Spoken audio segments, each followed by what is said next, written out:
Showdown at the UN Security Council, with both the US and Iran represented by their top diplomats. Secretary of State Mike Pompeo urged members of the Council to extend a ban on Iran buying conventional weaponry, which is due to expire in October. This chamber has a choice: stand for international peace and security, as the United Nations founders intended, or let the arms embargo on the Islamic Republic of Iran expire, betraying the UN's mission and its finest ideals, which we have all pledged to uphold. If you fail to act, Iran will be free to purchase Russian-made fighter jets that can strike up to 3,000-kilometer radius, putting cities like Riyadh, New Delhi, Rome, and Warsaw in Iranian crosshairs. Iran's Foreign Minister Mohammad Javad Zarif spoke at the end of the session. This status quo is neither acceptable nor sustainable. The international community in general, and the United Nations Security Council in particular, are facing an important decision.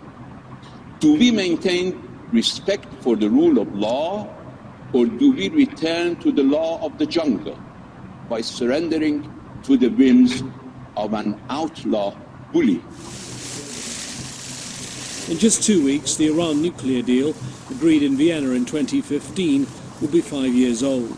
Many predicted it wouldn't survive when 2 years ago President Trump said he was pulling out of the accord. The deal is under strain, with Iran breaching its restrictions on uranium enrichment, although it's still not anywhere near the levels for weapons-grade production. It seems highly unlikely that the arms embargo on Iran, which expires in October, will be extended, as the US is demanding. Both Russia and China, permanent members of the Security Council, are firmly opposed. The US is then threatening to invoke what might be called the nuclear clause of the nuclear deal, what's known as snapback, which would trigger again all the international sanctions on Iran. But most others on the Security Council says the US pulled out of the deal. It no longer has the right to trigger anything. It could create fresh divisions, pitting the US against its main allies. James Bays, Al Jazeera, at the United Nations. Land, air and sea. It's a show of military strength from Iran in the Gulf, at a time when tensions remain high with the United States. Just days ago, Iran said one of its passenger planes was intercepted by US fighter jets as it flew over Syria. Iran's military leaders want to send a strong message.